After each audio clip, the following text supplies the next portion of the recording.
Hello everyone and welcome to the channel of KV Teachers Guild.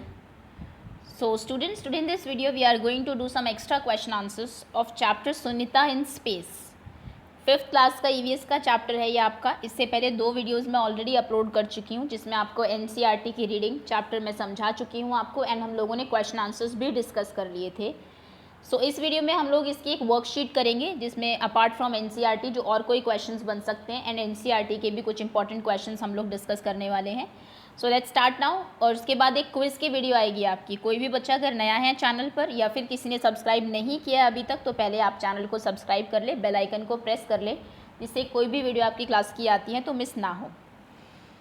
So the first question for you is name these astronauts. आपको यहाँ पर कुछ pictures दी हुई है, इनके नाम आपको बताने हैं. द फर्स्ट वन इज़ जिनकी बात आपके चैप्टर में हुई है. सेकेंड वन इनकी भी बात आपके चैप्टर में हुई है. एक्चुअली जो पर्सन आपको आपके चैप्टर में जिनके बारे में बताया हुआ है सुनीता इन स्पेस, उनकी फ्रेंड थी ये. नेक्स्ट इंडिया के पहले एस्ट्रोनॉट जो कि who walks on the moon, जो कि चांद पर गए थे, और ये हैं वर्ल्ड के पहले पर्सन जो मून पर गए थे.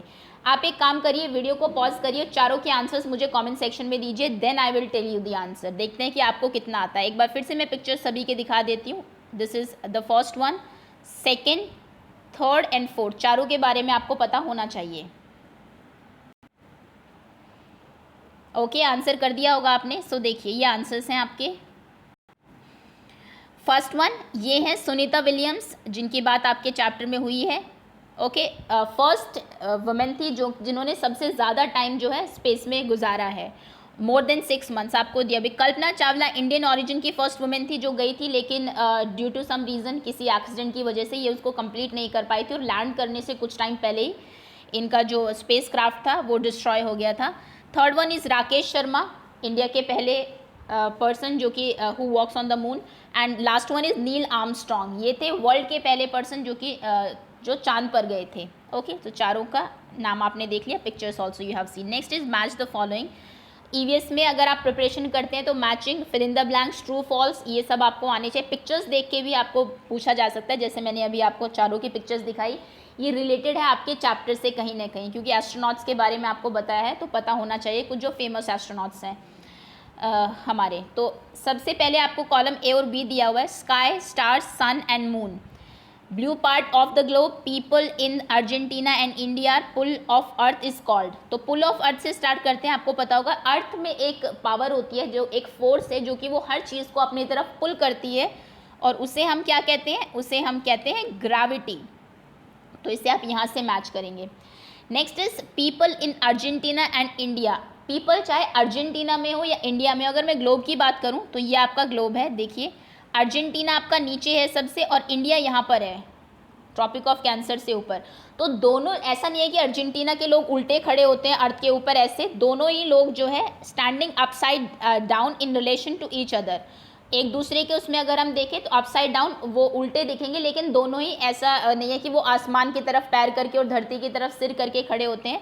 वो ऐसे ही रहते हैं, ऐसे नहीं रहते हैं वहाँ के लोग. They stand like this. Wait a minute, ये अगर अर्थ है आपकी तो जो अर्जेंटीना के लोग हैं वो इस तरीके से रहेंगे, यहाँ पर अर्थ की तरफ ही पैर होंगे उनके, क्योंकि वो उनको पुल करती है, अपनी तरफ खींचती है. और इंडिया के लोग ऐसे खड़े हैं, तो यानी कि वो एक दूसरे के अगर हम रिस्पेक्ट में देखें तो वो उल्टे हैं. ओके, बट अर्थ के रिस्पेक्ट में अगर हम देखें तो दोनों अर्थ पर सीधे ही खड़े होते हैं. तो यानी कि इसमें आप कहाँ से मैच करेंगे, अर्जेंटीना और इंडिया के लोग एक दूसरे के रिस्पेक्ट में with respect to each other they are upside down. Next is a blue part on the globe. Globe के ऊपर जो ब्लू पार्ट आपका होता है वो सीज को रिप्रेजेंट करता है, वाटर को बताता है अर्थ के ऊपर. नेक्स्ट इज स्टार्स, स्काई और आपका जो सन मून है ये सब क्या है, they all are in space. ये सभी स्पेस में है हमारे. ओके, तो ये आपके चारों मैचिंग हो गई. नेक्स्ट हम आते हैं fill in the blanks. Blanks fill करने हैं आपको. इन वर्ड्स देख लेते हैं जो आप फिल करेंगे. Meteoroids, Neil Armstrong, satellite, Sunita Williams, stars and night. In 1969 dash was the first man to walk on the moon. 1969 में पहले कौन से पर्सन थे who walks on the moon? तो ये हैं आपके Neil Armstrong, NEIL, arm and strong, STRONG. Okay, next is in 2007 dash set a new record for the longest space flight by a women. 2007 में किन्होंने सबसे लंबे टाइम तक space में रहने का, स्पेस फ्लाइट में रहकर स्पेस में रहने का रिकॉर्ड बनाया था, तो ये थी Sunita Williams. Sunita Williams. Next question is we see stars mostly at dash. आपको स्टार्स ज़्यादातर कब दिखाई देते हैं? तो स्टार्स हमें ज़्यादातर नाइट में दिखते हैं। स्टार्स होते दिन में भी है लेकिन नहीं दिखते क्योंकि सन बहुत ब्राइट होता है और जो आपके स्टार्स हैं उनकी लाइट रिस्पेक्टिवली डिम है काफ़ी, तो इसलिए दिन में बहुत ब्राइट चीज़ के सामने जो हल्की ब्राइट चीज़ है वो नहीं दिखती है, बट रात में जब डार्कनेस होती है, अंधेरा होता है, तो हमें वो भी दिख जाते हैं। Next is dash can be seen twinkling. किन चीज़ों को, किन को आप ट्विंकल करते हुए, टिमटिमाते हुए देखते हैं? ये आपके स्टार्स हैं। ट्विंकल करते हैं ना, कभी बुझते हैं कभी जलते हैं। Next is a shining object which seem to move with a constant speed in the sky can be a. एक आपको तारा दिखता होगा कई बार आसमान में जो कि कांस्टेंट स्पीड से चलता रहता है, उसको हम लोग क्या कहते हैं? तो वो ऐसा नहीं कि तारा चलता है कोई या फिर तारा टूटता है, उसको टूटता तारा बोलते हैं आप लोग, लेकिन वो स्टार नहीं होता। वो क्या होता है? वो आपका सैटेलाइट हो सकता है, जो हमारे मैन मेड सैटेलाइट या फिर जो अर्थ का हमारा सैटेलाइट है, दैट इज़ मून। बट जो हमने सैटेलाइट बनाए हुए वो अर्थ के चारों तरफ घूमते रहते हैं और क्योंकि सनरेज आपके ऊपर है तो उसमें वो चमकते हैं, हमें स्टार जैसे दिखते हैं। ओके, सो वो आपका क्या हो सकता है? That could be a satellite. Next one is which catches fire when it enters the earth's atmosphere. कोई चीज़ है आपकी, जब वो अर्थ के एटमॉस्फेयर में आते हैं तो उसमें वो फायर कैच कर लेती है, आग लग जाती है, जो कि हमें एक तारे की तरह ही दिखता है। ऐसे लगता है कि कोई पूंछ की तरह तारा जा रहा है एक लंबी सी लाइन की तरह, तो उसको हम बोलते हैं meteoroids. A shooting star is actually a dash. Okay, तो मेट्रॉइड होते हैं वो आपके, asteroid, meteoroids and all. Next is true false बताने हैं आपको। You see the moon rising at the same time every day. आप रोज़ मून को सेम टाइम उगते हुए देखते हैं, this is false. Moon rise और मून सेट का टाइम रोज़ाना डिफरेंट होता है। Next is from space one can not make out the land and the sea. अगर आप स्पेस से देखेंगे तो आपको पता नहीं लगेगा कहाँ पर ज़मीन है और कहाँ पर पानी है, दिस इज़ एब्सोल्युटली फॉल्स। आपको पता लग जाता है क्योंकि ग्लोब के ऊपर जो आपको ब्लू कलर से दिखता है वो वाटर, और लैंड या तो ग्रीनिश दिखेगी या फिर आपको ब्राउनिश दिखती है। Next is one can not see division of different countries from the space. Space से अगर आप देखेंगे तो आप कंट्रीज़ को अलग अलग नहीं डिवीजन में देख सकते हैं, दिस इज़ ट्रू। जैसा कि सुनीता विलियम्स ने भी बताया कि जो लाइंस बनाई गई है अर्थ के ऊपर ये मैन मेड है, हमने बनाई है, कंट्रीज़ अलग अलग, नेचर ने कुछ नहीं बनाया। उसके लिए तो धरती और पानी ही है, सिर्फ पेड़ है, नेचर ने सब कुछ सबको इक्वली दिया है, लेकिन हम लोगों ने, ह्यूमन बींग्स ने क्या किया? उसको डिवाइड कर दिया कंट्रीज़ में। Next is the earth pulls everything towards itself. Earth जो है सब चीज़ों को अपनी तरफ खींचती है, दिस इज़ ट्रू, ये बिल्कुल सही है। इसी की वजह से बहुत सारे रीज़न है कि हम लोग खड़े रह पा रहे हैं ज़मीन के ऊपर। आपकी जो नदियां हैं वो ज़मीन पर बह रही है, नहीं तो वो हवा में उड़ती होती इस टाइम, और आप वॉक कर पाते हैं एंड बच्चे स्लाइड कर पाते हैं नीचे की तरफ, ऊपर की तरफ नहीं जाते स्लाइड में। तो बहुत सारे जो क्वेश्चन हैं आपकी एनसीईआरटी में, उसका आंसर यही है कि अर्थ जो है हर चीज़ को अपनी तरफ पुल करती है। Next is Sunita Williams went 360 kilometres away from earth. Sunita Williams लगभग 360 किलोमीटर्स दूर चली गई थी अर्थ से, दिस इज ट्रू, ये बिल्कुल सही बात है। Okay, next answer in one word, a model of earth. Earth का जो एक मॉडल होता है उसे आप क्या कहते हैं? आपके स्कूल में भी होगा, उसे हम बोलते हैं globe. Next is a vehicle that take people to space. एक व्हीकल जो कि लोगों को स्पेस में लेके जाता है उसे हम बोलते हैं स्पेस क्राफ्ट।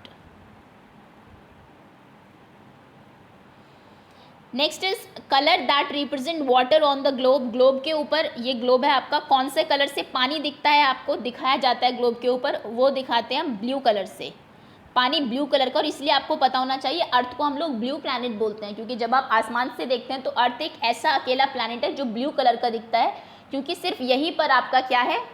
पानी है। बाकी कोई रेड दिखता है क्योंकि सूरज की गर्मी से बहुत ज़्यादा वो हो रहा है, कोई वाइट दिखता है हमें। ओके, तो अर्थ हमें ब्लू दिखाई देता है पानी की वजह से। और ग्लोब पर जब हम पानी शो करते हैं, सीज या फिर कोई वाटर बॉडी शो करेंगे, तो फिर हम उसको ब्लू कलर से दिखाते हैं। Next is a force with which earth pull everything towards it. उस फोर्स को हम क्या कहते हैं जिसकी वजह से अर्थ सब चीज़ों को अपनी तरफ खींचती है? तो उसे हम बोलते हैं ग्रेविटेशनल फोर्स। इसका आंसर आपका हो जाएगा, या फिर ग्रेविटी भी आप लिख सकते हैं, और gravitational force. Okay, next question is why we see stars at night. ये क्वेश्चन अच्छा है कि इसमें से आपसे पूछा जा सकता है कि स्टार्स हम लोगों को सिर्फ रात में ही क्यों दिखते हैं। ये हम पहले भी डिस्कस कर चुके हैं। The stars are in the sky both day and night. Stars जो है हमेशा आसमान में रहते हैं, दिन में भी रहते हैं, रात में भी रहते हैं।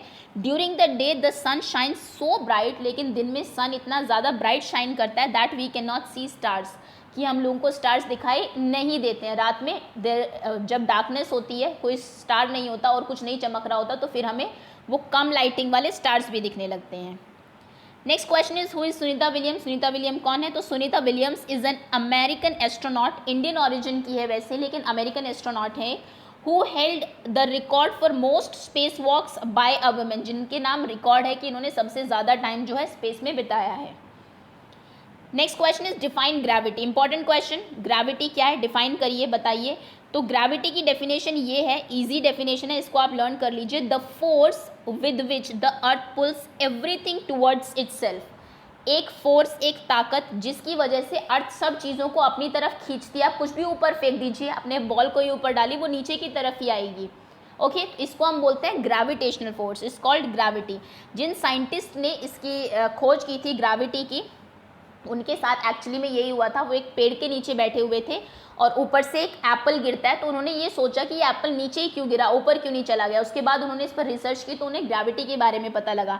आपके लिए क्वेश्चन ये है, आप मुझे कमेंट सेक्शन में बताइए कि किस साइंटिस्ट ने ग्रेविटी को डिस्कवर किया था। हु डिस्कवर्ड ग्रेविटी, उनका नाम आपको बताना है कमेंट सेक्शन में, और आपको पता भी होना चाहिए। अच्छा क्वेश्चन है। नेक्स्ट इज, ये मैं क्विज में दूंगी भी और आपको, तो साइंटिस्ट का नाम आप मुझे कमेंट सेक्शन में बताएंगे जिन्होंने डिस्कवर किया था ग्रेविटी को। Next is how did Sunita go to space. Sunita space में कैसे गई? तो ऑन December 9, 2006, डेट याद रखना, क्विज के लिए अच्छा क्वेश्चन बन सकता है ये। December 9, 2006 को Williams flu in the space shuttle discovery. और ये थोड़ी एक्स्ट्रा नॉलेज मैं आपको दे देती हूँ कि उनका जो स्पेस शटल था उसका नाम था डिस्कवरी। ठीक है, तो डिस्कवरी नाम के स्पेस शटल में वो स्पेस में गई थी December 9, 2006 में, डेट प्लस शटल का नाम। Who was Kalpana Chawla. कल्पना चावला कौन थी? क्योंकि जिक्र आपका इनका किया हुआ है, बाकी मैंने नहीं बताया आपको, नील आर्मस्ट्रांग और उन सब के बारे में नहीं बताया, लेकिन कल्पना चावला के बारे में इन्होंने भी कहा है कि कल्पना चावला मेरी फ्रेंड थी और वो हमेशा इंडिया आना चाहती थी। ऐसा सुनीता विलियम्स ने कहा था जब वो इंडिया आई थी। तो कल्पना चावला कौन थी? Kalpana Chawla was the first women of Indian origin, Indian origin की। हालांकि ये भी अमेरिकन ही थी, लेकिन ऑरिजिन इनका इंडियन है, इनके फादर मदर इंडियन थे। तो ये इंडियन ऑरिजिन की पहली वुमेन थी टू गो टू स्पेस, जो कि स्पेस में गई थी, ध्यान रखना। लेकिन but she died in Columbia disaster, लेकिन before landing on the earth, जैसे आप सभी को पता होगा, she died due to an accident. Okay, तो कल्पना चावला फर्स्ट वुमेन थी, सुनीता विलियम्स सेकेंड थी, उनके बाद सुनीता विलियम्स गई थी जो इंडियन ऑरिजिन की थी। Next is if the earth is round like a globe. Question है आपकी एनसीईआरटी का क्वेश्चन, अगर अर्थ गोल है ग्लोब की तरह, then how is that we do not fall off. तो हम गिरते क्यों नहीं है? गोल है ऐसे, कोई आदमी यहाँ पर है मान लो, तो वो तो नीचे गिर जाना चाहिए फिर, तो नीचे कहाँ गिरेगा? नीचे कोई चीज़ है ही नहीं जो उसे अपनी तरफ खींच रही है, अर्थ ही तो खींच रही है। तो वही रीज़न है इसका भी, the earth is round like a globe but we do not fall off because of the pull of earth, क्योंकि अर्थ हर चीज़ को पुल करती है, अपनी तरफ खींचती है। Next is can you think why Sunita's hair kept standing. ये भी एनसीईआरटी का क्वेश्चन है। आप क्या रीज़न है कि जब अर्थ स्पेस में जाती है सुनीता विलियम्स तो उनके बाल ऊपर की तरफ खड़े रहते हैं? तो रीज़न ये है, Sunita's hair kept standing because there was no gravitational pull in spacecraft. क्योंकि स्पेस में और उनके स्पेस क्राफ्ट में कोई भी ग्रेविटेशनल पुल नहीं था, तो कोई भी चीज़ ऐसी नहीं थी जो अपनी तरफ किसी को अट्रैक्ट कर रही हो, सभी चीज़ खुली हुई थी, एकदम खुले घूम रहे थे। उनके बाल कहीं और थे, और पेपर लिखेंगे तो वो कहीं और चला जाएगा, पेन के अंदर इंक नहीं रहेगी, पानी पिएंगे तो पानी आसमान में तैरता रहेगा, बबल्स के रूप में उनको कैच करना पड़ता था पानी को। कुछ अगर पढ़ना है तो पेस्ट करना पड़ता था। आपको स्पेस शटल के अंदर की पिक्चर भी दिखाई हुई है, आपने देखा होगा, सभी चीज़ें दीवारों पर पेस्ट की हुई है उन्होंने। ओके, सो रीज़न ये था कि ग्रेविटी नहीं थी वहाँ पर। ये भी एनसीईआरटी का क्वेश्चन है आपका, what are the festivals related to moon. कौन कौन से फेस्टिवल्स हैं जो कि मून से रिलेटेड है, चांद के अकॉर्डिंग बनाए जाते हैं? तो ये कुछ है, दिवाली आपको पता है अमावस्या को मनाई जाती है जब चांद बिल्कुल नहीं दिखता है, होली, दशहरा, जन्माष्टमी, फोर्थ उसको 8वीं उसको मनाई जाती है अष्टमी को, गणेश चतुर्थी, गुरुपूरब, रक्षाबंधन, ईद उल फितर, हेमिस एक फेस्टिवल है लद्दाख के लोगों का, शिवरात्रि, गुरु पूर्णिमा, बुद्ध पूर्णिमा, ये कुछ मैंने बताए। और भी बहुत सारे फेस्टिवल हैं इंडिया में वेरियस रिलीजन के, जो कि डिपेंड करते हैं मून पर, तो उनके नाम भी आप यहाँ पर लिख सकते हैं। ओके, बाकी इनको आप याद कर लेंगे। Next is why did Sunita William want to become a school teacher? Sunita William एक स्कूल टीचर क्यों बनना चाहती थी? So Sunita William wanted to become a school teacher so that she could make children understand, ताकि वो बच्चों को ये समझा सके how science and maths are closely link to our lives. बच्चों को जनरली ये कहते हुए सुना है कि अरे ये जो हम पढ़ रहे हैं साइंस, ये कहाँ काम आएगी, मैथ्स कहाँ काम आता है। तो वो ये बच्चों को बताना चाहती थी कि साइंस और मैथ्स जो है वो हमारी लाइफ से कितना जुड़े हुए हैं, ये बताने के लिए वो क्या बनना चाहती थी, एक टीचर बनना चाहती थी सुनीता विलियम्स। पहले वो एस्ट्रोनॉट थी। अब मैंने आपके लिए कुछ क्वेश्चंस लिखे हैं, आप इनका आंसर मुझे कमेंट सेक्शन में बताएंगे, क्योंकि मैं आपको ऑलरेडी बहुत कुछ बता चुकी हूँ स्टार्टिंग में। करेक्ट आंसर्स आपको चूज़ करने हैं यहाँ से। वर्ड्स हैं आपके space flight, Neil Armstrong, Kalpana Chawla, countries 360 kilometres, blue globe, satellite and 6। Dash is the model of earth. Earth के मॉडल को हम लोग क्या कहते हैं? अर्थ जैसे हमने कुछ बना लिया है, जिसको स्कूल में टीचर आपको दिखाते भी है, राउंड कुछ ऐसा होता है, तो इसको क्या कहा जाता है? आप कमेंट सेक्शन में बताएंगे आंसर ए करके। आंसर ए ये है। बी है आपका Sunita spend more than dash months in space. Sunita ने इतने से ज़्यादा महीने स्पेस में गुजारे, कितने? Dash part of globe is sea. Globe का कौन सा पार्ट सी शो करता है? समुद्र को शो करता है। कौन सा कलर है वो ग्लोब के ऊपर? डैश वो सुनीताज फ्रेंड। सुनीता की फ्रेंड का क्या नाम था, जो कि इंडिया आना चाहती थी, और उसी वजह से सुनीता भी इंडिया आई थी। Next is division of land on the earth is done by us into dash. Earth के ऊपर जो डिवीजन है, जो बांटा है डिफरेंट, उसमें वो हम लोगों ने बांटा है। तो अर्थ को किन चीज़ों में डिवाइड किया गया है? आपको इस ब्लैंक से उससे आप चूज़ कर सकते हैं वर्ड से। Next is dash was the first man to walk on the moon. Moon पर वॉक करने वाले, जाने वाले, चांद पर जाने वाले पहले व्यक्ति कौन थे? Next is Sunita Williams set a new record for the longest dash by a women. Sunita Williams ने सबसे ज़्यादा लंबे टाइम तक क्या, किस चीज़ का रिकॉर्ड सेट किया है इन्होंने? Next is Sunita Williams went dash away from the earth in spaceship. Sunita Williams spaceship में अर्थ से कितना दूर गई थी, डिस्टेंस आपको बतानी है। A shining star which seem to move with a constant speed in the satellite can be a, in the sky can be a. एक जो तारा आपको दिखता है जो कॉन्स्टेंटली चलता रहता है, तो वो क्या हो सकता है? वो तारा नहीं है, ये तो कंफर्म है, तारे नहीं चलते हैं, स्टार्स अपनी जगह फिक्स है। तो वो क्या है जो कॉन्स्टेंटली मूव करता है? ये आंसर मैं आपको पहले भी बता चुकी हूँ उसमें। ओके, तो इनके आंसर्स आई तक जो भी आंसर्स है आप बताएंगे, जितने भी आंसर्स आपको आते हैं कमेंट सेक्शन में आप बताएंगे। अब मैं आपको कुछ चीज़ें बता देती हूँ। ये देखिए, ये हमारा ग्लोब है, क्योंकि आप अभी स्कूल नहीं जा रहे, स्कूल जाते तो डेफिनेटली आपकी टीचर आपको दिखाती, बट अभी आप वैसे देख लीजिए, ये ग्लोब है आपका। ये photos of art taken from space, space से जो फोटो ली गई है अर्थ की, ये वो फोटोज़ है। फेजेज ऑफ मून, मून के ये फेजेज होते हैं। पहले बहुत फर्स्ट डे आपको बहुत पतला दिखता है, फिर सेकंड, थर्ड, फोर्थ, फिफ्थ, इस तरीके से 15th डे में कंप्लीट होता है, और फिर छोटा छोटा छोटा होते होते फिर से ऐसा ही हो जाता है, देन अगले दिन वो गायब हो जाता है। 30 डेज़ का ये बताया हुआ आपको। कुछ स्पेसशिप के पिक्चर्स देख लीजिए, और सुनीता जिस स्पेसशिप में गई थी उसका नाम भी मैंने आपको बताया, वो भी याद रखिए। अब कुछ सैटेलाइट्स आपको दिखाए हुए अर्थ के चारों तरफ। देखिए, जो मैन मेड सैटेलाइट है ना, वो इस तरीके से घूमते हैं अर्थ के चारों तरफ, और जब ये घूमते हैं तो रात में अगर कोई स्पेस सैटेलाइट जा रहा है, चमक रहा है, तो हमें लगता है कि वो स्टार है, लेकिन वो स्टार नहीं होता, वो एक सैटेलाइट होता है। ओके, देखिए कितने सारे सैटेलाइट्स आप देख रहे हैं अर्थ के चारों तरफ। ये एक्चुअल पिक्चर ली गई है, इस तरीके से सैटेलाइट्स घूमते हैं। Next is man made satellites, कुछ आपको बता देते हैं इंडिया की। ये आर्यभट्ट है। Next is Sputnik, this is Apple, this is Mangalyaan, और ये है आपका कल्पना 1। ओके, ये इंडिया के कुछ आपके हमारे सैटेलाइट्स हैं जो कि स्पेस में है। Next is satellite moving around the earth, earth के चारों तरफ सैटेलाइट ऐसे घूमते हैं जैसे आपको ये दिखाई दे रहा है। एस्ट्रोनॉट्स ऑन मून, ये मून पर जो एस्ट्रोनॉट गए थे आपके, उसकी कुछ पिक्चर्स हैं। Next question is on the map locate Karnataka and neighbouring state. Karnataka क्यों लोकेट करने के लिए कहा गया? क्योंकि इंडिया का जो स्पेस सेंटर है, इसरो का नाम आपने सुना है, Indian space research organisation, ISRO जो है उसका हेडक्वार्टर आपका कर्नाटका में ही है। दैट इज़ वाई आपको कहा गया कि आप इसमें मैप जो है आपका, इसमें कर्नाटका को मेंशन करिए कि कहाँ पर है। तो देखिए, ये कर्नाटका है, यहाँ पर कैपिटल है बेंगलुरु। 5th क्लास के बच्चों को कैपिटल सब स्टेट्स की पता होनी चाहिए, और बैंगलोर में ही हमारा इसरो का हेडक्वार्टर है, Indian space research organisation. Okay, so ये आपके कुछ इंपॉर्टेंट क्वेश्चंस थे। आई एम श्योर चैप्टर आप में जितने भी क्वेश्चंस पॉसिबल बन सकते हैं हम सभी कवर कर चुके हैं, रिलेटेड टू आपका space, related to various astronauts and all. So thank you so much for watching and be ready for the quiz.